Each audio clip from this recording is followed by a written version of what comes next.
नमः श्रीवर्धमानाय निर्धूतकलिलात्मने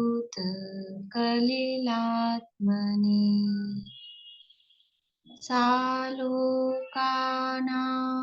त्रिलोकानां यद्विद्यातर्पणायते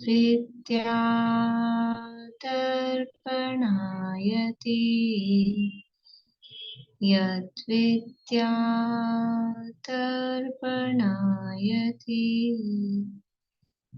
सकल पापमल प्रक्षालक श्रीवर्धमान को करुण नमन लोकालोक प्रकाशित करने जिनकी विद्या है दर्पण जिनकी विद्या है दर्पण।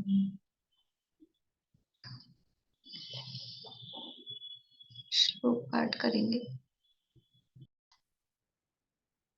रत्नकरण शावकाचार नामक की ग्रंथ है, आचार्य समध्वभद्र स्वामी द्वारा रचित। इसके अंतर्गत तीसरा अधिकार अनुव्रत अधिकार की चर्चा अपनी चल रही है। अब यहाँ इस तीसरे अधिकार से जो ग्रंथ का मूल प्रतिपाद्य है शावकाचार की चर्चा, वो यहाँ से प्रारंभ हो रही है डायरेक्टली। उससे पहले तो सम्यक दर्शन और सम्यक ज्ञान, जो कि उस सम्यक चारित्र के लिए आवश्यक है, उसका स्वरूप यहाँ बताया था। अब जो वो श्रावकाचार है, जो चारित्र है, वो चारित्र दो प्रकार का है, मुनिराजों का चारित्र और एक गृहस्थों का चारित्र। गृहस्थों का चारित्र जिसे विकल चारित्र भी कहा है। आवाज नहीं आ रही? आ रही है? आप जिनको नहीं आ रही है उनके नेटवर्क में ही प्रॉब्लम है शायद। तो जो गृहस्थों का चारित्र है, विकल चारित्र, उसके कितने भेद बताए हैं? विकल चारित्र या देश चारित्र या गृहस्थों का चारित्र, उसके कितने भेद बताए हैं?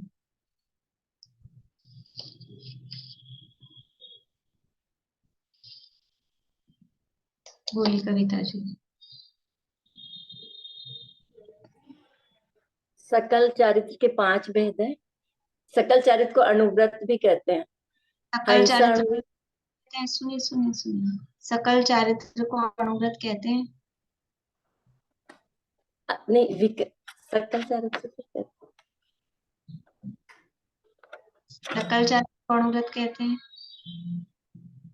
सकल चारित्र और विकल चारित्र, अनुव्रत और महाव्रत।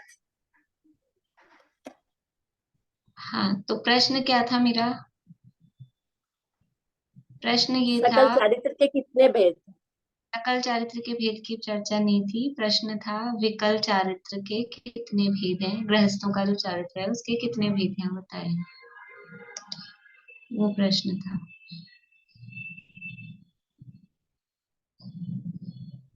बोलिए सरिता जी। 5 अणुव्रत, 3 गुणव्रत और 4 शिक्षा व्रत।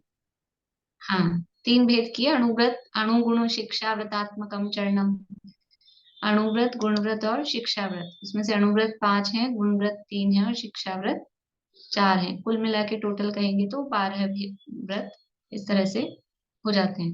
उसमें से अणुव्रतों की चर्चा चल रही है। अणुव्रत किसे कहते हैं? अणुव्रत किसे कहते हैं? 5 पापों के एक स्थूल त्याग को अनुव्रत कहते हैं। 5 पापों का स्थूल रूप से त्याग या स्थूल पापों का त्याग, पापों का एक देश रूप से त्याग, उसे अणुव्रत कहते हैं। अणु मतलब छोटे रूप में, छोटे रूप में त्याग किया है, आंशिक त्याग किया है, वो अणुव्रत कहलाता है। 5 अणुव्रत कौन कौन से हैं? आप बोलेंगे आपका नाम क्या है? उषा जैन। हाँ, आप बोलेंगे 5 अणुव्रत कौन से हैं? अहिंसाणुव्रत, सत्याणुव्रत, परिग्रहाणुव्रत, औचार्योव्रत और ब्रह्मचार्याणुव्रत। नहीं, थोड़ा क्रम भी गड़बड़ है, नाम भी थोड़े गड़बड़ है। अहिंसाणुव्रत, सत्याणुव्रत, परिग्रह परिणाम व्रत, औचौर्य व्रत और ब्रह्मचर्य व्रत। सुनिए एक मिनट, अचौर्याणुव्रत, अचौर्याणुव्रत, अचौर्याणुव्रत और ब्रह्मचार्याणुव्रत। फिर है ब्रह्मचर्य अनुव्रत और 5वां है परिग्रह परिमाण अनुव्रत। परिग्रह परिमाण अनुव्रत, अनुव्रत, अहिंसाणुव्रत, सत्याणुव्रत, अचौर्याणुव्रत, ब्रह्मचर्याणुव्रत और परिग्रह परिमाण अनुव्रत। उसमें से जो पहला अनुव्रत है अहिंसाणुव्रत, उसकी चर्चा चल रही है। ज्यादा जो विस्तार है, मतलब वास्तव में तो जब पुरुषार्थ सिद्धि उपाय में ये पापों की चर्चा की, तो वहां तो आचार्य ने ऐसा लिखा कि एक पाप के नाम पर एक हिंसा ही पाप है, वास्तव में हिंसा ही पाप है। तो फिर ही हमको 5 क्यों सिखाए, फालतू में ही हमको याद करने पड़े 5 तो बोले 5 भेद तो शिष्य को समझाने के लिए बताए हैं। क्योंकि क्या झूठ में हिंसा नहीं है, क्या चोरी में हिंसा नहीं है, क्या अब्रह्म में हिंसा नहीं है, क्या परिग्रह में हिंसा नहीं है, सब में हिंसा है। क्यों? हिंसा की परिभाषा ही क्या दी है? हिंसा की परिभाषा ही क्या दी है? कि आत्मा में मोह राग द्वेष भावों की उत्पत्ति होना ही हिंसा है। तो झूठ बोलेंगे तो बिना मोह राग द्वेष भावों के भूल जाएगा, चोरी करेंगे तो, अब्रह्म का सेवन करेंगे तो, और परिग्रह परिग्रह तो है ही अपने आप में मूर्छा, वो 24 प्रकार के परिग्रहों में वो सब मोह राग द्वेष के परिणाम, मिथ्यात्व और कषाय। तो वास्तव में तो एक हिंसा ही पाप है, लेकिन ये अलग अलग करके इसलिए कि हमको समझ में नहीं आता, हम हिंसा को पर्टिकुलर चीज मान लेते हैं खाली, इसलिए वो भेद कर करके कि ये ऐसा झूठ बोलना, चोरी करना, ये सब भी पाप है, ऐसा समझाया है। कुछ पूछना था सरिता जी आपको? आवाज चालू करके तो बोलिए, बोले जा रहे हैं, समझ पता कैसे चलेगा?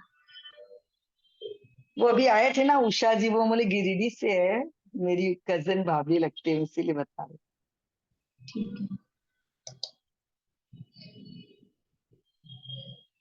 तो यहाँ पर अहिंसा अणुव्रत की चर्चा चल रही है। श्लोक नंबर अपना चल रहा है 53 नंबर का श्लोक है। श्लोक का पाठ एक बार करते हैं।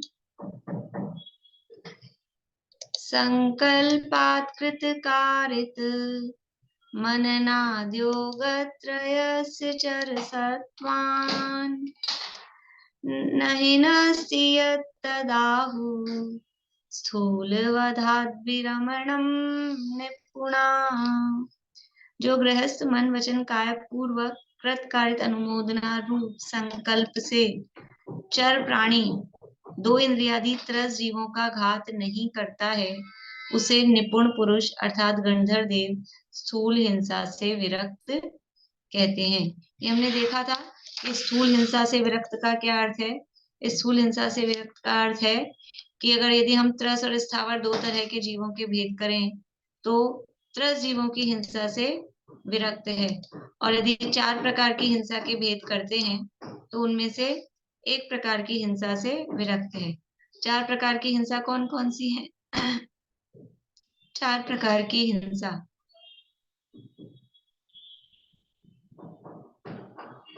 बोले कविता जी।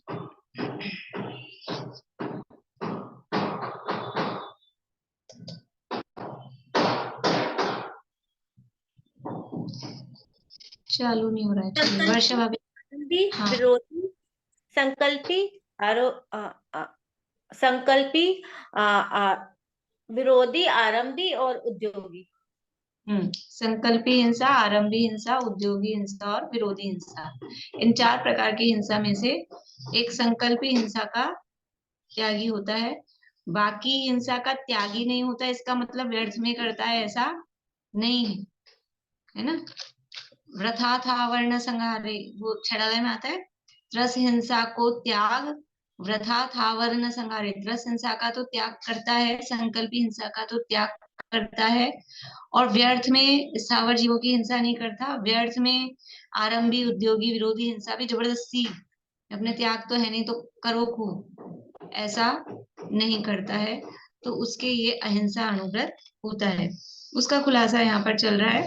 तो गृहस्थ के संकल्पी हिंसा यानी इरादा पूर्वक, उद्देश्य पूर्वक किसी जीव को मारता नहीं है, किसी त्रस्त जीव को मारता नहीं है, ये संकल्पी हिंसा का त्याग है।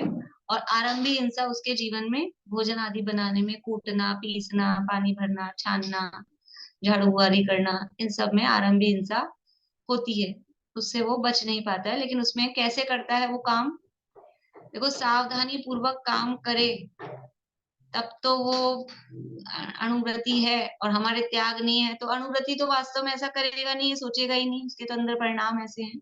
लेकिन कोई ये सोचे तो सावधानी पूर्वक काम करता है। और उसके बाद में अभी यहाँ चर्चा चल रही थी उद्योगी हिंसा का त्याग, कि जो गृहस्थ है, श्रावक है, वो व्यापार धंधा भी करता है, तो व्यापार धंधा में उसके व्यापार धंधा संबंधी हिंसा होती है, तो उद्योगी हिंसा का त्याग वो पूर्ण रूप से नहीं कर पाता है। लेकिन उसमें भी वही बात है, जैसे आरंभी हिंसा का त्याग उसके जीवन में नहीं हो सकता है, लेकिन काम करता है तो सावधानी पूर्वक करता है। वैसे उद्योग का त्याग, व्यापार धंधे का त्याग भी वो कर नहीं सकता है। जीवन यापन करना है, गृहस्थी है तो परिवार है, माता पिता है, पत्नी बच्चे हैं, सब है, आश्रित अपने जो भी और भी हैं। तो व्यापार धंधा, कमाई के बिना कैसे उनका सबका जीवन यापन होगा। तो व्यापार धंधा करता है, कमाई करता है, लेकिन उसमें भी सावधानी पूर्वक करता है। सावधानी पूर्वक का मतलब क्या है कि इस तरह का व्यापार धंधा करता है कि जिसमें बहुत अधिक हिंसा ना हो, बहुत अधिक झूठ ना बोलना पड़े, कोई इस तरह का स्थूल चोरी का जैसा काम ना हो, और कुशील आदि का जिसमें काम नहीं हो, व्यापार धंधे भी इस तरह के, और बहुत अधिक आसक्ति जिसमें नहीं हो, पांचों ही पापों रूप से। अकेले हिंसा ही नहीं, व्यापार धंधा कर रहे हैं, हिंसा तो नहीं, लेकिन झूठ बोलने का काम है, चोरी का काम है। हिंसा किसी की नहीं करेंगे, लेकिन इतना अच्छा काम है, बस चुरा चुरा के लाना है, चोर की आजीविका हो तो किसी की हिंसा नहीं हो रही है, तो चुराना है खाली। अरे वो चुराना अपने आप में दूसरे की वस्तु को उठा लिया, चुरा लिया, तो उसका दिल दुखेगा कि नहीं दुखेगा, हिंसा तो हो ही गई है पहले। इसलिए वो पांचों ही पापों को यानी इस उद्योग में भी पांचों ही पापों का ध्यान रखता है। ध्यान रखता है मतलब पांचों ही पाप ना हो, स्थूल पाप उसमें भी ना हो, वो ध्यान रखता है।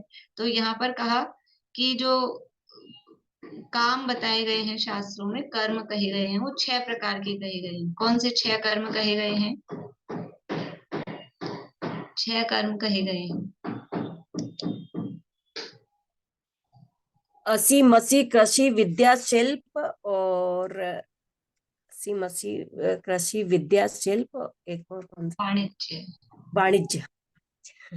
असी मसी कृषि विद्या वाणिज्य और शिल्प, ये 6 काम कहे गए हैं।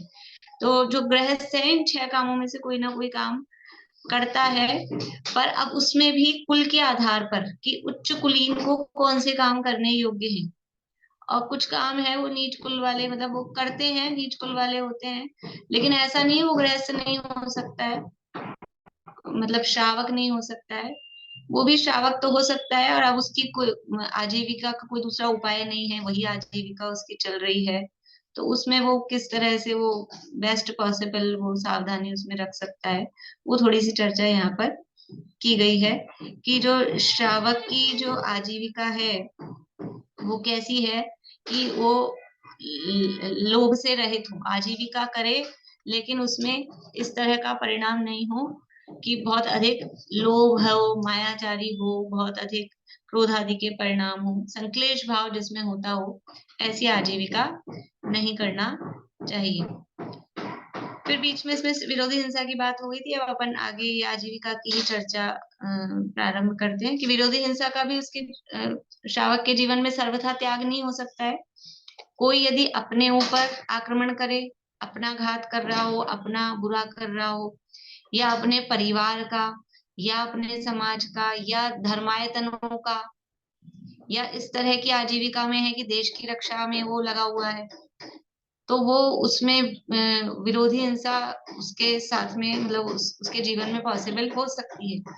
लेकिन उसमें भी कितनी मान मर्यादाएं वो रखे, कि निहत्थे पर वार नहीं करे, पीठ दिखाकर जा रहा है उस पर वार नहीं करे, कोई स्त्री है, बालक है, वृद्ध है, अशक्त है, उसका घात नहीं करे, शरण में कोई आ गया है तो उसका घात नहीं करे।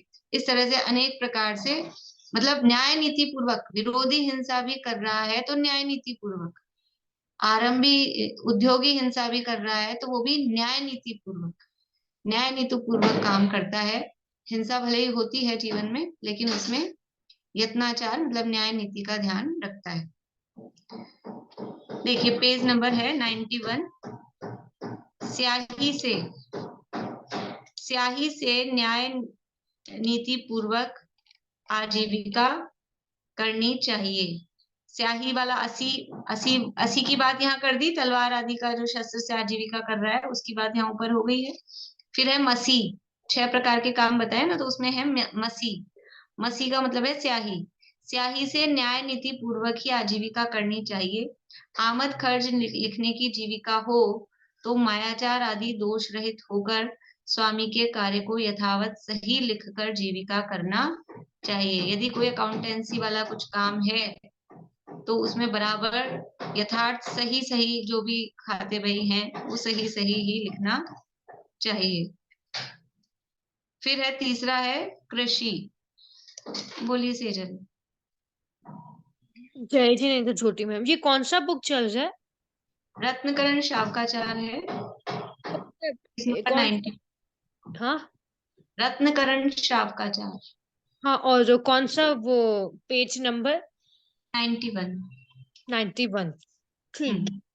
और गाथा आप पेज नंबर से निकाल लो, श्लोक 53 है पर पेज नंबर 91 निकाल लो, 53 श्लोक है।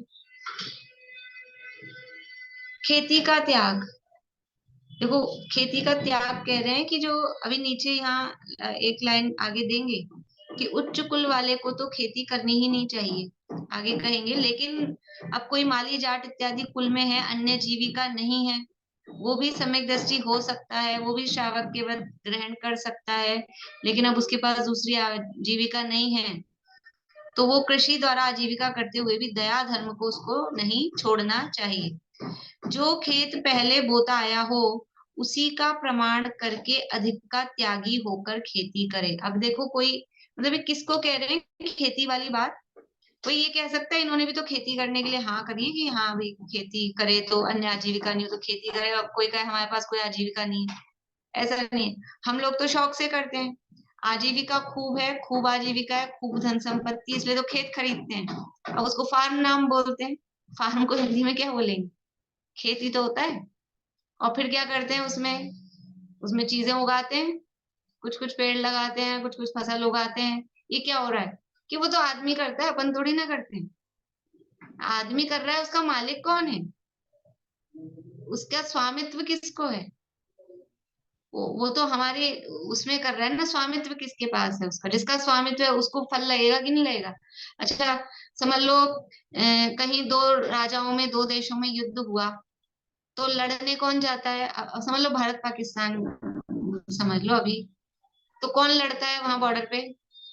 नरेंद्र मोदी जाते होंगे?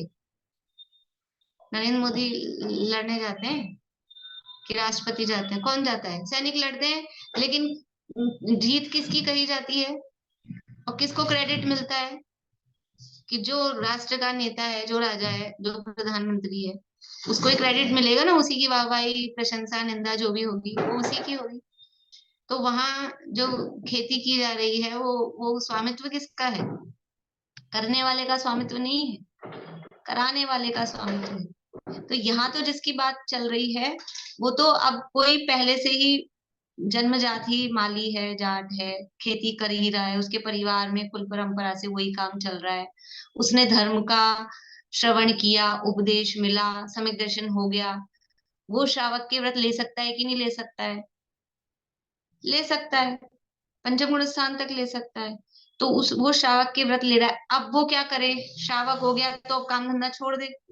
अब बचपन से जन्म से वही काम किया, 25 30 50 साल का हो गया मान लो कोई आदमी, अब दूसरा व्यापार धंधा कैसे करे? परिवार तो है, आश्रित लोग तो हैं, दूसरा व्यापार धंधा अगर इतनी उसकी क्षमता हो कर सकता है तो कर भी लेगा, लेकिन अब एकदम से कैसे जमाए दूसरा व्यापार धंधा? तो वो अपने काम को फिर छोड़ नहीं सकता। उसकी बात यहाँ चल रही है कि माली जाट इत्यादि कुल में यदि अन्य जीविका नहीं, यदि अगर अन्य जीविका हो सकती है तो अन्य जीविका ही कर लेना जो कम हिंसा से होती हो कंपैरेटिवली। लेकिन अन्य जीविका नहीं हो तो कृषि द्वारा जीविका करते हुए भी अब कृषि कर रहा है तो भी दया धर्म को नहीं छोड़ना चाहिए।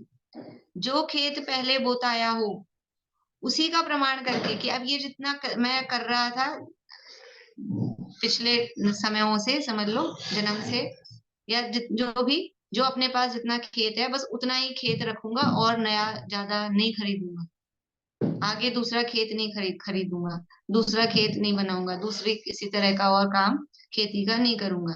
तो जो खेत पहले बोता आया हो उसी का प्रमाण करके अधिक का त्यागी होकर खेती करे, अधिक तृष्णा नहीं करे, उसमें से भी बहुत घटाता हुआ अपनी निंदा करता हुआ खेती करे। वो खेती कर रहा है क्योंकि मजबूरी है, अब दूसरी कोई साधन नहीं है, तो पहले तो अब उसको बढ़ाए नहीं, पहले एक खेत था और 4 खेत और खरीद लिए और इधर फैला दिया उधर फैला दिया, ये हो कि जितना है उतना ही रखे और उसमें भी कम करे। मान लो पहले 4 खेत थे, अभी भी 4 खेत हैं, तो उसमें से भी कुछ निकाल दे, कम करे, 4 की जगह 2 कर ले, 1 कर ले, 3 कर ले, जैसे भी उसका भी जो खेत पहले बताया हो उसका प्रमाण करके अधिक का त्यागी होकर खेती करे, अधिक तृष्णा नहीं करे, उसमें से भी बहुत घटाता हुआ अपनी निंदा करता हुआ खेती करे, निरंतर ये अपनी आत्मालोचना करे कि ये मेरी मजबूरी है कि मुझे खेती करनी पड़ रही है। बहुत जल सींचता है तो भी स्वयं तो एक चुल्लू भर भी अनछना जल नहीं पीता है। अब वो खेती में पानी सिंचाई होगी तो वो कितना पानी लगता है खेतों में, आइडिया है सबको खेतों में कितना पानी लगता है, तो वो कहाँ पानी वहां छीनने की व्यवस्था कहाँ होगा, तो वो बहुत पानी छीन उसमें सींचता है, सिंचाई में लगता है, वो अनछना जल जाता है। लेकिन अब वो खुद श्रावक है तो खुद के काम के लिए, खुद के नहाने धोने कपड़े धोने और भोजन आदि बनाने में उसमें अनछने जल की एक भी बूंद काम में नहीं लेता है। अब खेती में जैसे जिस प्रकार से व्यवस्था हो पाती है उस तरह से करता है। खेती में इसीलिए मतलब वो क्योंकि इतना तो पानी लगता है, कल बताया था आपको कितने वहां मतलब एक केंद्रीय पृथ्वी का एक का होता है वो तो है ही, उसके अलावा त्रस जीव, बहुत त्रस जीव, और उसमें जो वो खाद वगैरह डाली जाती है तो केमिकल्स हैं तो वो वैसे महा हिंसाकारक हैं, उनसे वैसे जीव मर जाते हैं, केमिकल वाली है, और केमिकल वाली नहीं भी है तो वो क्या क्या डाला जाता है, मतलब जैसे गोबर वगैरह, मतलब इस तरह के खाद डाली जाती है तो उसमें त्रस जीव बहुत होते हैं, गोबर में जो भी है खाद के रूप में जो भी चीजें डाली जाती है ना। और जो कुछ तो वो मिट्टी को उपजाऊ बनाने के लिए उसमें कोई अर्थ वॉर्म्स जो कि मतलब 2 इंद्रिय टाइप के कीड़े लटे टाइप जो होती है वो छोड़े चला के उसमें पैदा किए जाते हैं, उससे वो अच्छी होती है मिट्टी और भूमि, उपजाऊ होती है।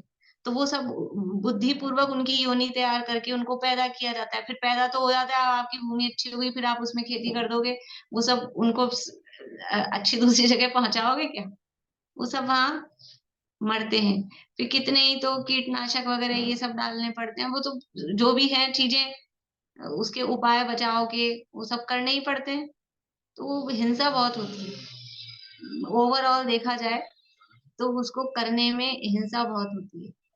इसलिए जिसके पास पहले से दूसरे साधन हैं तो जबरदस्ती ये नया पाप क्यों अपने सिर पे चढ़ाएं, नहीं करना चाहिए। जिसके पास कोई दूसरा उपाय नहीं है उसी समझ लो उसमें जन्म लिया है, उसकी मजबूरी, तो उसको भी सावधानी बता रहे हैं कि इस तरह से सावधानी रख के वो काम करना है।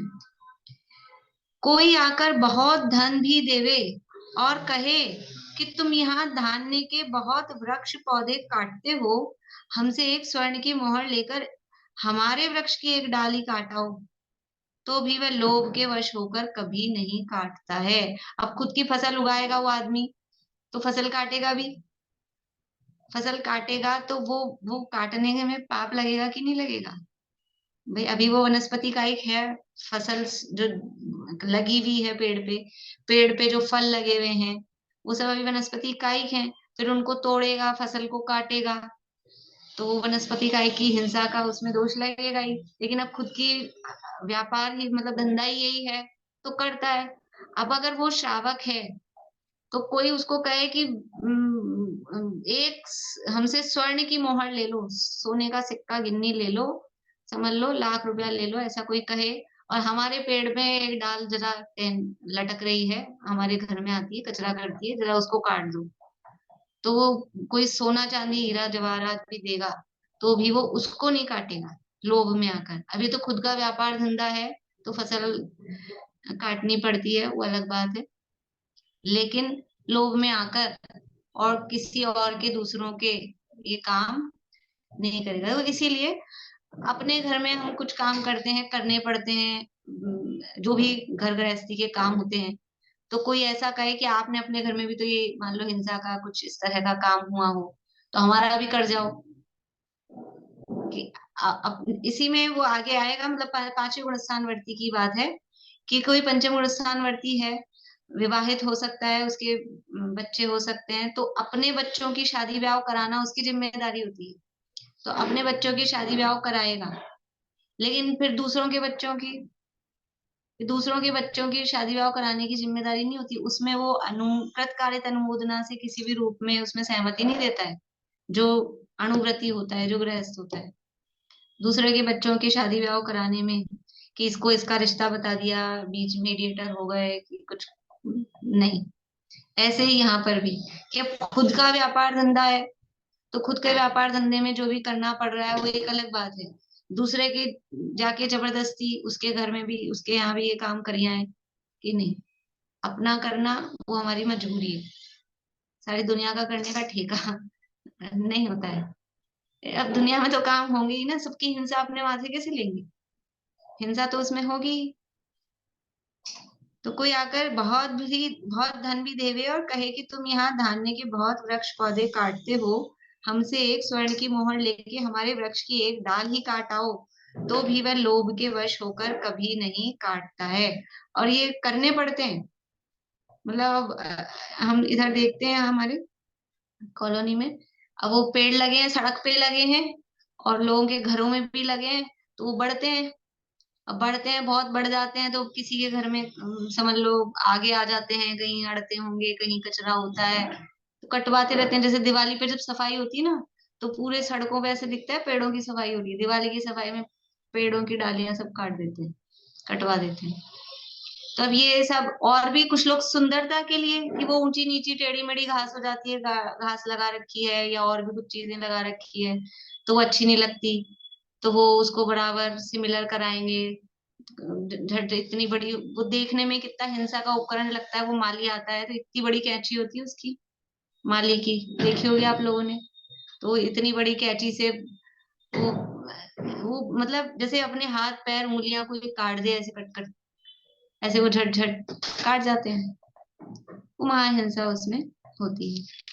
खेती में बहुत जीव मरते हैं, तो भी यहाँ इसका जीवों को मारने का अभिप्राय नहीं है, केवल आजीविका का अभिप्राय है। मतलब ये तो खेती के फेवर में तो नहीं है, लेकिन अब जिसकी आजीविका ही वही है, उसकी बात यहाँ बता रहे हैं। ये बात ध्यान रखना, खेती का फेवर कर रहे हैं वो नहीं है, लेकिन जिसकी आजीविका ही खेती से चल रही है उसकी बात बता रहे हैं। तो वो कैसे सावधानी पूर्वक कर रहा है कि यद्यपि हिंसा होती है खेती में, आप कोई कहे कि आप उसको कैसे तरस हिंसा का त्यागी कह रहे हो, इतने तो जीव मर रहे हैं, अभी आपने खुद ने बताया खेती करने में इतने इतने तरस जीव मर रहे हैं। तो बोल रहे हैं यद्यपि खेती में जीव बहुत मरते हैं, तो भी यहाँ इसका जीवों को मारने का अभिप्राय नहीं है, आजीविका का ही एकमात्र अभिप्राय है। कोई 100 मोहर देवे तो भी लोभ के वश होकर अपने संकल्प से एक चींटी भी नहीं मारता है, ऐसी व्रत में दृढ़ता है। दृढ़ता कैसी है व्रत में कि अपने आजीविका के लिए तो कितने ही जीव मर रहे हैं, वो ठीक है। अब बोले तुम इतने जीव मार के आजीविका कर रहे हो, हम ऐसे तुमको 100 मोहर दे रहे हैं, लो एक चींटी मार दो, तो नहीं। ऐसे बिना प्रयोजन कोई कितना ही लोभ दे, कितना ही धन दे, एक चींटी को भी नहीं मारता है। अब देखो ये बोल्ड में दी है ये लाइन, उत्तम कुल वाला तो खेती करता ही नहीं है। अंडर बोल्ड तो इन्होंने दी है और अच्छे से अंडरलाइन कर लेंगे। उत्तम कुल वाला तो खेती करता ही नहीं है। हम अपने आप को क्या मानते हैं, मानते क्या है क्या, मानने की जरूरत ही नहीं है हमको। हमारे मानने नहीं मानने से हमारा कुल नहीं बदलेगा। हम सब उत्तम कुल वाले हैं, जैन कुल में जन्म लिया है ना, हम कोई माली जाट थोड़ी ना है, सब जैन कुल वाले हैं। उत्तम कुल वाला तो खेती करता ही नहीं है, खेती करता ही नहीं है उत्तम कुल वाला तो। ये खेती की बात बताई। और भी बहुत और दूसरे मैंने कल भी कहा था, और जो दूसरे शावकाचार्य ग्रंथ हैं उनमें भी खेती का निषेध, खेती के दोष बहुत डिटेल में दिए। अपन ने कर लिए, चर्चा समझ में आ गई है सबको, और ज्यादा उसका विस्तार करने की आवश्यकता नहीं है। अब देखिए 3 हो गए, असी मसी कृषि। अब ले रहे हैं विद्या, पेज नंबर 92 पे। विद्या द्वारा आजीविका करने वाले ब्राह्मण आदि श्रावक मिथ्यात्व भाव के पुष्ट करने वाले तथा हिंसा की प्रधानता लिए राग द्वेष को बढ़ाने वाले शास्त्रों को त्याग कर उज्जवल विद्या पढ़ाते हैं, वही दया है। आप विद्या, जिसकी आजीविका विद्या की है, विद्या की है मतलब ब्राह्मण हो, पढ़ाने का काम करते हो, ब्राह्मण नहीं हो, वैसे भी टीचिंग जॉब है विद्या, मतलब टीचिंग जॉब है। तो क्या पढ़ाना, कि हम तो ये पढ़ाते हैं कि कैसे अणुबम बनाए जाएं और कैसे शस्त्र बनाए जाएं, कैसे ये चूहे मारने की दवा कैसे बनाई जाए, जहर कैसे बनाया जाए, कि ऐसा नहीं। क्या पढ़ाना, मिथ्यात्व भाव के पुष्ट करने वाले और हिंसा की प्रधानता लिए वाले, है ना, और राग द्वेष को बढ़ाने वाले, 3 बात ले रहे हैं। ऐसे शास्त्रों को नहीं पढ़ाना जिससे मिथ्यात्व पुष्ट होता हो। अब समझ लीजिए कोई संस्कृत का टीचर है, दर्शन शास्त्र का, फिलॉसफी का टीचर है, तो सारे ही फिर उस सब पढ़ाने पड़ते हैं। लेकिन अब वो स्कूल में, कॉलेज में, कहीं जॉब में है, तो वहां जो भी कोर्स में होगा वो सब तरह की चीजें होती है, तो वो बहुत सावधानी पूर्वक वो उसको पढ़ाए। तो पढ़ाते समय भी यदि वो जैन है और जैन फिलॉसफी जानता है, तो साथ में असली बात भी बता देनी चाहिए कि ये सब यहाँ तो कहा है, लेकिन ऐसा करना उचित नहीं है। जो भी मिथ्यात्व के पोषक जो भी चीजें होती हैं, जो भी वहां पे कथन किए गए होते हैं, तो उसका साथ में निषेध भी बता देना चाहिए। तो मिथ्यात्व भाव के पुष्ट करने वाले, जिससे कि उल्टी मान्यता पुष्ट होती हो, ऐसी हिंसा की प्रधानता लिए हुए, जिसमें हिंसा की प्रधानता हो, ऐसे कोई शास्त्रों का, और राग द्वेष को के बढ़ाने वाले, कि जिससे राग द्वेष बढ़ता हो। तो जितनी भी तरह की समझ लो इस तरह की कहानियां हैं, लव स्टोरी टाइप की हैं, वो राग बढ़ाने वाली हैं। और कोई युद्धादि की कहानी वाले, मतलब इस तरह के जो शास्त्र होते हैं, वो द्वेष बढ़ाने वाले होते हैं। तो इन सबको भी शास्त्रों का त्याग करके उज्जवल विद्या पढ़ाते हैं। उज्जवल विद्या क्या है? उज्जवल विद्या क्या है कि सबसे बढ़िया विद्या तो क्या है? सा विद्या या विमुक्त विद्या क्या, कौन सी है? कि जिससे मुक्ति की प्राप्ति हो, मोक्ष की प्राप्ति हो। वास्तव में तो वही विद्या है, वही विद्या पढ़ाने को मिले, पढ़ने को मिले, तो इससे बढ़िया बात तो कुछ हो नहीं सकती। लेकिन दुनिया में भी जो भी है, तो अपने समझ लीजिए सामान्य रूप से जो भी विषय होते हैं, इंग्लिश है, मैथ्स है, जो भी साइंस है, इस तरह के, जिसमें इस तरह का साइंस, मतलब इस तरह का जिसमें वो नहीं हो, तो उस तरह से उज्जवल विद्या पढ़ानी चाहिए। वही दया है। उसमें क्या दया होगी? विद्या वाले को क्या किस प्रकार से वो दया पालेगा? कि वो हिंसा की पोषक बातें नहीं पढ़ाएगा, मिथ्यात्व की पोषक बातें नहीं पढ़ाएगा, राग द्वेष बढ़ाने वाली बातें नहीं पढ़ाएगा। उसमें हो भी प्रकरण तो उसको उस हिसाब से विद्यार्थियों को प्रस्तुत करे कि जिससे मिथ्यात्व, राग द्वेष और हिंसा की प्रधानता नहीं है। ये विद्या वाली बात कर दी। अब है वाणिज्य, 5वें नंबर पे था वाणिज्य। देखिए आगे, श्रावक तो बहुत हिंसा के खोटे वाणिज्य व्यापार त्याग कर न्याय पूर्वक तीव्र लोभ को छोड़कर अपनी अंतरंग में निंदा करते हुए संतोष सहित प्रामाणिक सत्य सहित व्यवहार करता है। क्या करता है? बहुत हिंसा के खोटे वाणिज्य व्यापार, मतलब व्यापार कर रहे हैं, लेन देन, खरीदा बेची, उसको बोलते हैं व्यापार, वाणिज्य।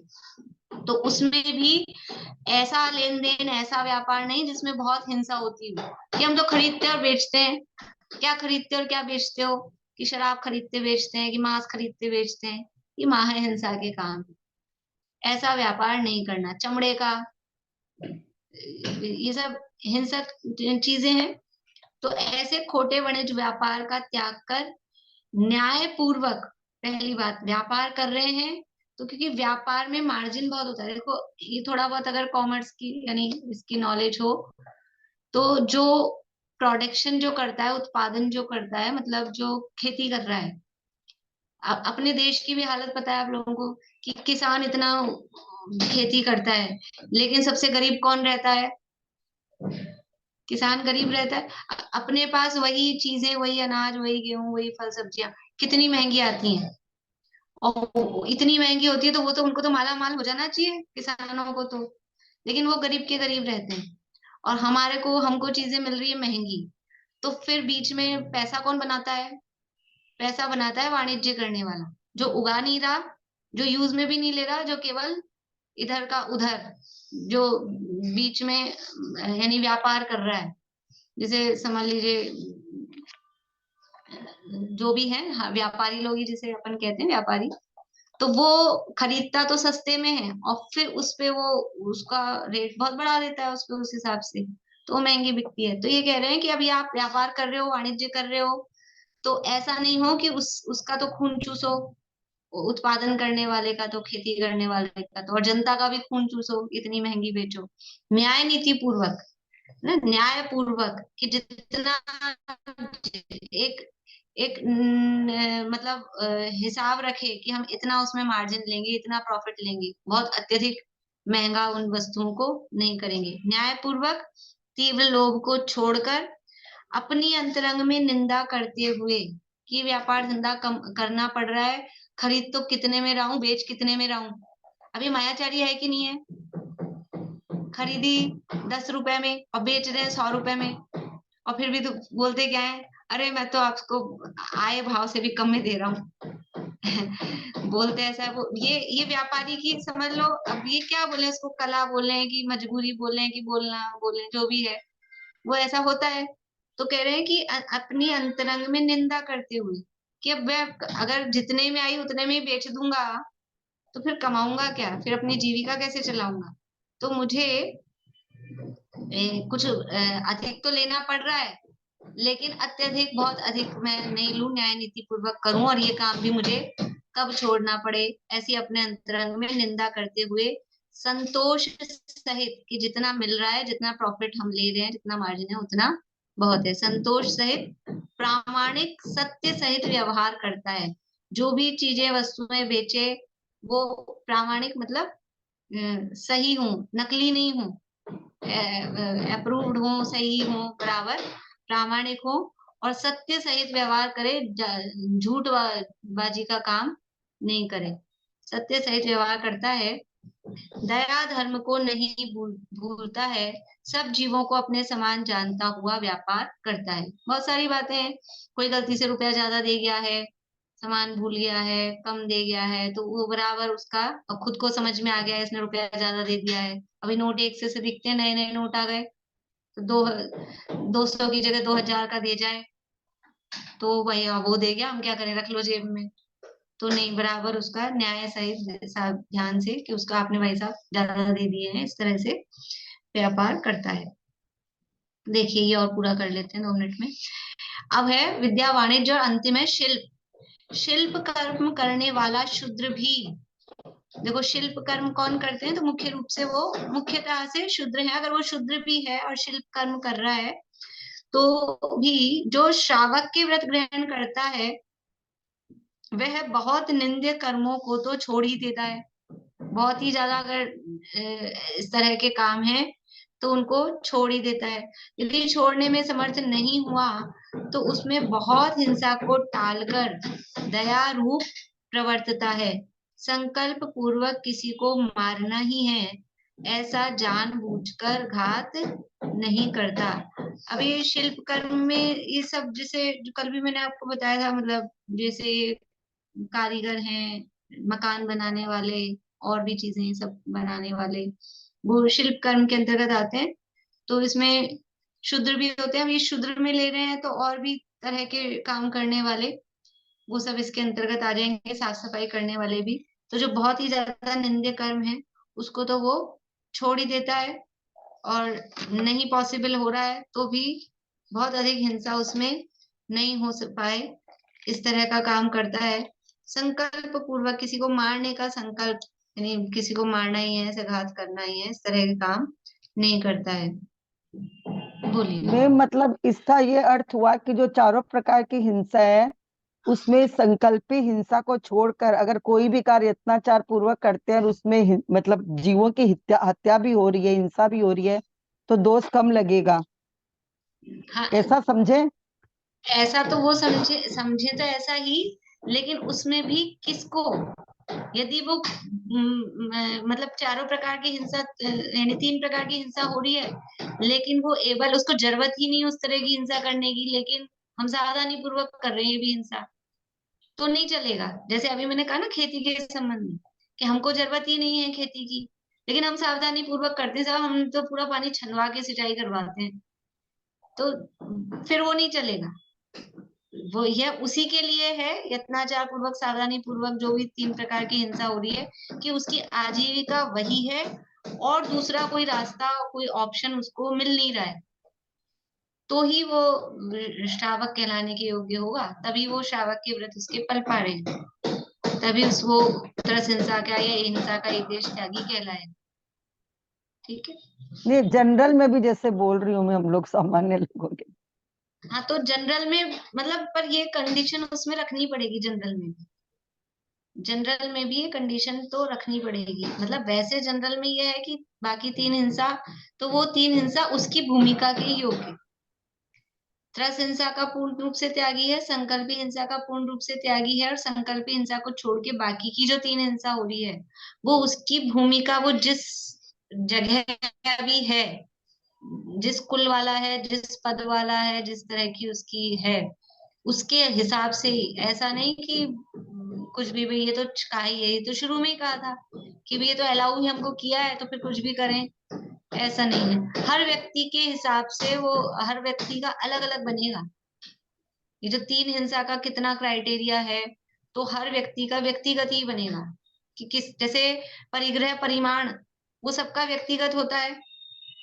कोई 2 लोगों का जिसका परिवार है और ज्यादा रिश्तेदारी नहीं है, उसके परिग्रह का परिमाण, और किसी का 20 आदमियों का परिवार है, उसका परिग्रह का परिमाण वो अलग अलग होगा, उस हिसाब से होगा। तो ऐसे ही यहाँ पर भी वो 3 प्रकार की जो हिंसा हो रही है, तो उसका जो क्राइटेरिया है वो उसके हिसाब से होगा। ये जो चार वर्ण बताया उसमें खेती वाला तो किसी को बताया ही नहीं। खेती वाला में वैश्य में ही लेंगे या फिर शूद्र में भी ले सकते हैं खेती वाले को। हाँ, ऐसा अब उसमें देखना पड़ेगा, और जो कोई बच्चों की किताबों में कहीं दिए हो कि किसमें लिया है खेती करने वाला। ठीक है, बाकी यहाँ से डायरेक्टली तो नहीं समझता, पर या तो उसको शूद्र में ही ज्यादा उचित है। व्यापार तो क्या है, वो व्यापार तो लेन देन वाला ही होता है, देखेंगे। और उसको और थोड़ा इसमें भी था, सुदृष्टि तरंगिणी में भी 4 प्रकार के वाणिज्य सुवाणिज्य बताए थे। कल थोड़ा सा इसको लेके फिर अगला श्लोक शुरू करेंगे अपन। अगला नहीं, मतलब ये आगे पुरुषार्थ सिद्ध उपाय का दिया है, वो बात करेंगे कल।